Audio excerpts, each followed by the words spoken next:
Hi, ಇದು ನನ್ನ ಭಾನುವಾರದ ಬ್ಲಾಗ್. ಇವತ್ತು ಶಿವರಾತ್ರಿ ಹಬ್ಬ ಆಯಿತು. ಪ್ರತಿದಿನ ಬೆಳಿಗ್ಗೆ ಬೇಗ ಎದ್ದೇಳೋ ಥರ ಇವತ್ತು ಕೂಡ ಬೇಗ ಎದ್ದೆ. ಆದರೂ ಹೊರಗಡೆ ಬಂದು ನೋಡಿದ್ರೆ ಎಷ್ಟೊಂದು ಬೆಳಕಾಗ್ಬಿಟ್ಟಿದೆ ಅಂತ ಅಂದ್ಕೊಂಡು ನನ್ನ ಕೆಲಸಗಳನ್ನು ಮಾಡೋದಕ್ಕೆ ಶುರು ಮಾಡಿಕೊಂಡೆ. ಹೊರಗಡೆ ಎಲ್ಲ ಒಂದು ಸತಿ ನೀಟಾಗಿ ಕ್ಲೀನ್ ಮಾಡ್ಕೋಬೇಕು. ಪಕ್ಕದ ಮನೆಯವರು ಹಬ್ಬ ಅಂತ ಊರಿಗೆ ಹೋಗಿಬಿಟ್ಟಿದ್ರು. ಸೊ ಫ್ಲೋರ್ ಕ್ಲೀನಿಂಗ್ ಎಲ್ಲ ನಂದೇ ಇತ್ತು. ಎಲ್ಲದನ್ನು ನೀಟಾಗಿ ಕ್ಲೀನ್ ಮಾಡಿಕೊಂಡೆ. ಇಲ್ಲಿ ಕ್ಯಾಮ್ರಾನ ಸರಿಯಾಗಿ ಇಟ್ಕೊಂಡಿಲ್ಲ. ಸೊ ಎಲ್ಲದನ್ನು ಕ್ಲೀನ್ ಮಾಡಿಕೊಂಡೆ. ನನ್ನ ಮಗ ಎದ್ದೇಳೋ ಅಷ್ಟರಲ್ಲಿ ಒಳಗಡೆ ಹೊರಗಡೆ ಎಲ್ಲ ಕ್ಲೀನ್ ಮಾಡ್ಕೊಳ್ಳೋಣ ಅಂತ ಅಂದ್ಕೊಂಡೆ. ಆದರೆ ಸ್ವಲ್ಪ ಕ್ಲೀನ್ ಮಾಡಿದೆ. ಅಷ್ಟೊತ್ತಿಗೆ ಅವನೆದ್ದ. ಕೊನೆಗೂ ಹೊರಗಡೆ ಎಲ್ಲ ಕ್ಲೀನ್ ಮಾಡಿ ಬಾಗಿಲೆಲ್ಲ ನೀಟಾಗಿ ಒರೆಸಿ ರಂಗೋಲಿನೆಲ್ಲ ಬಿಟ್ಟೆ. ಇವಾಗ ಒಳಗಡೆ ಕ್ಲೀನ್ ಮಾಡ್ಕೊಳ್ಳೋಣ ಅಂತ ಸ್ಟಾರ್ಟ್ ಮಾಡಿದೆ. ಒಳಗಡೆ ಕ್ಲೀನಿಂಗ್ ಮಾಡ್ಕೊಳ್ಳೋಕ್ಕೆ ಸ್ಟಾರ್ಟ್ ಮಾಡಿ ಒಳಗಡೆ ಎಲ್ಲ ನೀಟಾಗಿ ಕ್ಲೀನ್ ಮಾಡ್ಕೊಳ್ಳೋಣ.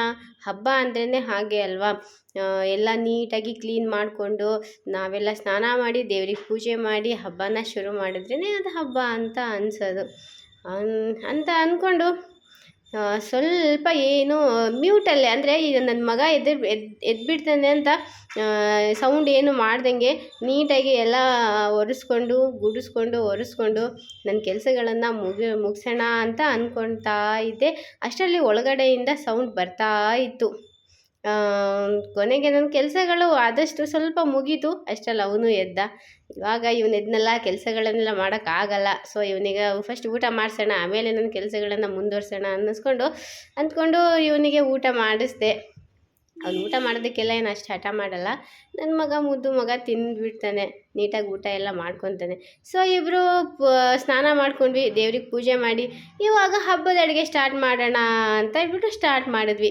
ಇಲ್ಲಿ ಕ್ಯಾಮ್ರಾನ ಸರಿಯಾಗಿ ಇಟ್ಕೊಳ್ಳೋದಕ್ಕಾಗಲಿಲ್ಲ. ಸೊ ಫಸ್ಟ್ ಯಾವುದ್ರಿಂದ ಏನು ಮಾಡೋಣ ಅಂತ ಅಂದ್ಕೊಂಡು ಫಸ್ಟ್ ಇವಾಗ ಪಲ್ಯದಿಂದ ಸ್ಟಾರ್ಟ್ ಮಾಡೋಣ ಅಂತ ಅಂದ್ಕೊಂಡು ಪಲ್ಯ ಮಾಡೋದಕ್ಕೆ ಶುರು ಮಾಡಿದ್ವಿ. ತರಕಾರಿಗಳನ್ನೆಲ್ಲ ಕಟ್ ಮಾಡಿಕೊಂಡು ಒಂದು ಕುಕ್ಕರಿಗೆ ಹಾಕ್ಕೊಂಡು ಕುಕ್ಕರಿಗೆಲ್ಲ ಸೇರಿಸ್ಕೊಂಡೆ. ಸುಮ್ಮನೆ ಎಲ್ಲೂ ಏನೂ ಕಾಣಿಸಿಲ್ಲ, ಕ್ಯಾಮ್ರಾನ ಸರಿಯಾಗಿ ಇಟ್ಕೊಂಡಿಲ್ಲ. ಸೊ ತರಕಾರಿಗಳನ್ನೆಲ್ಲ ಕಟ್ ಮಾಡಿ ಕುಕ್ಕರಿಗೆ ಇಟ್ಕೊಂಡು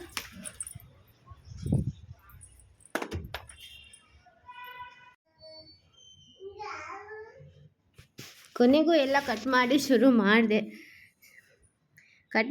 ಮಾಡಿ ಇವಾಗ ಅದನ್ನೆಲ್ಲ ಒಂದು ಕುಕ್ಕರಿಗೆ ಹಾಕಿ ಲಿಡ್ಡನ್ನು ಮುಚ್ಚಿ ಮೊದಲು ನಾನು ತರಕಾರಿನ ಬೇಯಿಸ್ಕೊತೀನಿ. ನಾನು ಏನಾದ್ರು ಪಲ್ಯ ಮಾಡಬೇಕಂದ್ರೆ ಅದು ಎಣ್ಣೆಯಲ್ಲಿ ನೀಟಾಗಿ ಬೇಯಲ್ಲ, ಅದು ನನಗೆ ಇಷ್ಟ ಆಗಲ್ಲ, ನಮ್ಮ ಮನೆಯವ್ರಿಗೂ ಅದು ಇಷ್ಟ ಆಗಲ್ಲ. ಹಾಗಾಗಿ ನಾನು ಕುಕ್ಕರಲ್ಲೇ ವೆಜಿಟೇಬಲ್ನ ಬೇಯಿಸ್ಕೊತೀನಿ. ವೆಜಿಟೇಬಲ್ಲು ನಮ್ಮಮ್ಮ ಊರಿಂದ ಕೊಟ್ಟು ಕಳಿಸಿರೋ ಅವರೆಕಾಳಿತ್ತು, ಹಸಿ ಅವರೆಕಾಳು, ಅದನ್ನೆಲ್ಲ ಬೇಯಿಸ್ಕೊಂಡು ಇವಾಗ ಅದೆಲ್ಲ ಬೇಯಿಸ್ಕೊಂಡು ಇವಾಗ ಒಂದು ಕುಕ್ಕರ್ನ ಸೈಡಲ್ಲಿ ಇಟ್ಕೊಂಡೆ. ಅದಕ್ಕೆ ಒಗ್ಗರಣೆಗೆ ಏನು ಬೇಕು ಅದನ್ನು ರೆಡಿ ಮಾಡ್ಕೊಳ್ಳೋಣ ಅಂತ ಹೇಳಿಬಿಟ್ಟು ಇವಾಗ ಟೊಮ್ಯಾಟೊ ಮತ್ತು ಈರುಳ್ಳಿನ ಕಟ್ ಮಾಡಿ ಇಟ್ಕೊಂಡೆ. ಈರುಳ್ಳಿ ಏನೋ ಕಟ್ ಮಾಡಿಕೊಂಡೆ. ಅಯ್ಯಯ್ಯೋ, ನಾನು ಶುಂಠಿ ಬೆಳ್ಳುಳ್ಳಿ ಪೇಸ್ಟೇ ಖಾಲಿ ಆಗಿಬಿಟ್ಟಿದೆಯಲ್ಲ ಅಂತ ಅಂದ್ಕೊಂಡು ಇವಾಗ ಕ್ವಿಕ್ಕಾಗಿ ರೆಡಿ ಮಾಡ್ಕೊಳ್ಳೋಣ ಅಂತ ಅಂದ್ಕೊಂಡು ಬೆಳ್ಳುಳ್ಳಿನ ಬಿಡಿಸ್ಕೊತಾ ಇದ್ದೀನಿ. ಬೆಳ್ಳುಳ್ಳಿನ ಬಿಡಿಸ್ಕೊಂಡು ಶುಂಠಿನ ನೀಟಾಗಿ ಸಿಪ್ಪೆ ಎಲ್ಲ ಸುಲ್ಕೊಂಡು ಅದನ್ನು ನೀಟಾಗಿ ವಾಶ್ ಮಾಡಿಕೊಂಡು ಅದನ್ನು ಕಟ್ ಮಾಡಿಕೊಂಡೆ.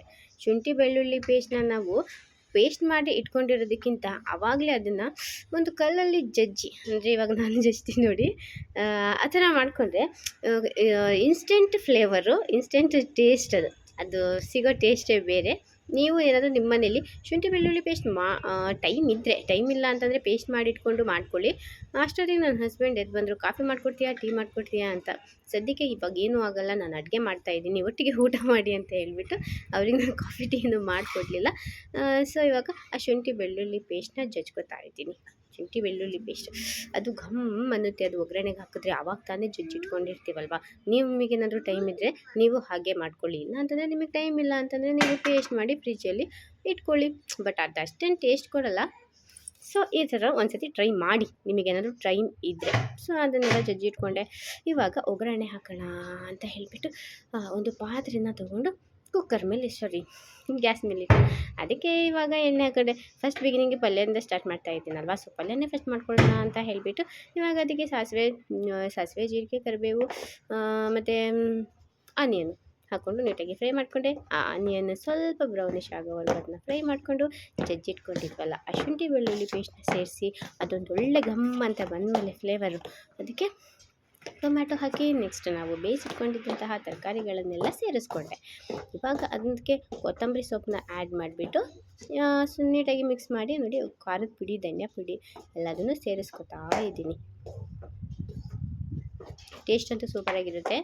ನಿಮಗೂ ಏನಾದರೂ ನಿಮ್ಮ ಮನೇಲಿ ಅವರೆಕಾಳಿದ್ರೆ ಈ ಥರ ಅವರೆಕಾಳನ್ನು ಹಾಕಿ ಒಂದ್ಸತಿ ಟ್ರೈ ಮಾಡಿ. ಅಂತ ನನ್ನ ಪಲ್ಯ ಒಂದು ರೇಂಜ್ಗೆ ರೆಡಿ ಆಯಿತು. ನೆಕ್ಸ್ಟ್ ಏನು ಮಾಡೋಣ ಅಂತ ಹೇಳಿಬಿಟ್ಟು ಕಡಲೆಕಾಳು ನೆನಾಕಿದ್ನಲ್ಲ, ಸೊ ಕಡಲೆಕಾಳು ನೋಡಿದೆ. ಪಲ್ಯದ ಕತೆ ಮುಗೀತು, ಪಲ್ಯನಾಯಿತು, ಸೈಡಿಗೆ ಇಟ್ಬಿಡೋಣ. ಇವಾಗ ಕಡಲೆಕಾಳು ಉಸ್ಲಿನ ಮಾಡಿಕೊಂಡೆ. ಉಸ್ಲಿ ಮಾಡೋದಕ್ಕೆ ಇವಾಗ ಒಂದು ಪ್ಯಾನ್ ಇಟ್ಟು ಅದಕ್ಕೆ ಸ್ವಲ್ಪ ಎಣ್ಣೆನ ಹಾಕಿ ಹಸಿಮೆಣಸಿನ್ಕಾಯಿ, ಕರಿಬೇವು, ಸಾಸಿವೆ ಮತ್ತು ಆನಿಯನ್ ಹಾಕಿ ನೀಟಾಗಿ ಫ್ರೈ ಮಾಡಿಕೊಂಡು ಜಜ್ಜಿಟ್ಕೊಂಡಿದ್ವಲ್ಲ ಆ ಶುಂಠಿ ಬೆಳ್ಳುಳ್ಳಿನ ಇದಕ್ಕೂ ಸೇರಿಸ್ಕೊತಾ ಇದ್ದೀನಿ.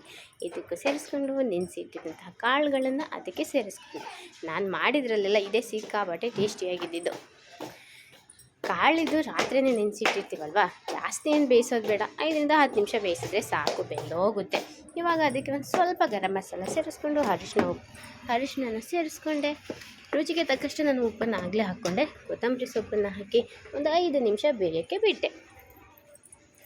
ನಂತರ ಅದು ಬೆಂದ ಮೇಲೆ ನಮಗೆ ಗೊತ್ತಾಗುತ್ತೆ, ಕಾಳೆಲ್ಲ ಉಬ್ಬು ಬಂದಿರುತ್ತೆ. ಬೆಂದಮೇಲೆ ಇವಾಗ ನೋಡಿ ಎಷ್ಟು ಚೆನ್ನಾಗಾಗಿದೆ. ಆಲ್ರೆಡಿ ತುರಿದಿದ್ದಂಥ ಕಾಯಿನ ಅದಕ್ಕೆ ಸೇರಿಸ್ಕೊಂಡೆ. ಸೊ ಇದ್ರ ಕಥೆನೂ ಮುಗೀತು. ಇವಾಗ ನೆಕ್ಸ್ಟ್ ಏನು ಮಾಡೋಣ ಸರಿ ಅಂತ ಹೇಳಿಬಿಟ್ಟು ಒಂದು ಕುಕ್ಕರ್ಗೆ ಅಕ್ಕಿ ಹಾಕಿ ಅನ್ನಕ್ಕೆ ಅಂತ ಇಟ್ಕೊಂಡ್ಬಿಟ್ಟೆ. ಸದ್ಯ ಇವಾಗ ಅನ್ನ ಆಗೋವಷ್ಟರಲ್ಲಿ ಸಾಂಬಾರು ಮಾಡ್ಕೊಳ್ಳೋಣ ಕ್ವಿಕ್ಕಾಗಿ ಏನಾದರೂ ಅಂತ ಹೇಳಿಬಿಟ್ಟು ನಾನು ಟೊಮ್ಯಾಟೊ ರಸಮ್ ಮಾಡೋಣ. ನಾನು ಲಾಸ್ಟ್ ಟೈಮ್ ನನ್ನ ಅಕ್ಕನ ಮನೆಗೆ ಹೋದಾಗ ಈ ಥರ ರಸಮ್ ತಿಂದಿದ್ದೆ, ಅದನಿಗೆ ಸಿಕ್ಕಾಬಟ್ಟೆ ಇಷ್ಟ ಆಗಿತ್ತು. ಸೊ ಅದನ್ನೇ ಟ್ರೈ ಮಾಡೋಣ ಅಂತ ಸಾಸಿವೆ, ಮೆಣಸು, ಮೆಂತೆ, ಜೀರಿಗೆನ ಹುರಿದು ಪುಡಿ ಮಾಡಿ ಇಟ್ಕೊಂಡಿದ್ದೆ. ಇವಾಗ ಅದನ್ನ ನಾನೆಲ್ಲ ಒಗ್ಗರಣೆಗೆ ಹಾಕೋತಾ ಇದ್ದೀನಿ.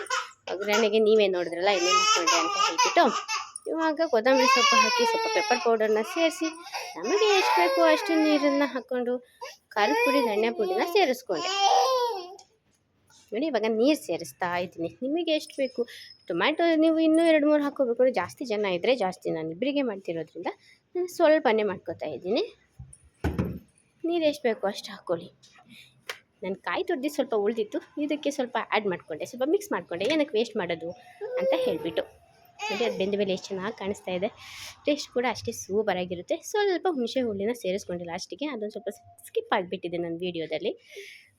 ನೀವು ಹುಣಸೆ ಹುಳಿನ ಸೇರಿಸ್ಕೊಳ್ಳಿ ಈ ಥರ ಟೊಮ್ಯಾಟೊ ರಸಮ್ ಏನಾದರೂ ನೀವು ಮಾಡೋದಾದರೆ. ಸೊ ಟೊಮ್ಯಾಟೊ ರಸಮ್ ಆಯಿತು. ಇವಾಗ ಪಾಯಸ ಮಾಡ್ಕೊಳ್ಳೋಣ ಅಂತ ಹೇಳಿಬಿಟ್ಟು ಒಂದು ಪಾತ್ರೆಗೆ ಹಾಲು ಕಾಯಿಗಿಟ್ಟು ಅದಕ್ಕೆ ಸ್ವಲ್ಪ ಬೆಲ್ಲನ ಸೇರಿಸಿ ನೀಟಾಗಿ ಮಿಕ್ಸ್ ಮಾಡಿ ಅದೊಂದು ಕುದಿ ಬಂದಮೇಲೆ ಅದಕ್ಕೆ ಬಾದಾಮಿ ಪೌಡರ್ನ ಸೇರಿಸಿ ನೀಟಾಗಿ ಬೇಯ್ತಾ ಇದೆ. ಅದಕ್ಕೆ ಇವಾಗ ನಾನು ರೋಸ್ಟೆಡ್ ಶಾವಿಗೆನ ಆ್ಯಡ್ ಮಾಡಿದೆ.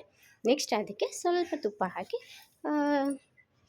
ಗೋಡಂಬಿ ದ್ರಾಕ್ಷಿನ ಅದಕ್ಕೆ ಸೇರಿಸ್ಕೊತಾ ಇದ್ದೀನಿ. ಬಿಸಿ ಬಿಸಿ ಪಾಯಸ ರೆಡಿ.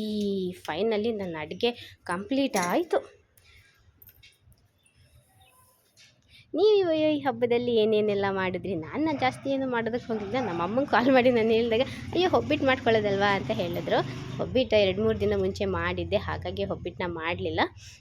ಸೊ ಇವಾಗ ನನ್ನ ಅಡುಗೆ ಎಲ್ಲ ಮುಗೀತು, ನಾನು ರೆಡಿ ಟು ಸರ್ವ್. ನೀವೇನೇನು ಮಾಡಿದ್ರಿ? ನಿಮ್ಮ ಮನೇಲಿ ಹಬ್ಬ ಹೇಗಿತ್ತು ನನಗೆ ಕಮೆಂಟ್ ಮಾಡಿ ತಿಳಿಸಿ.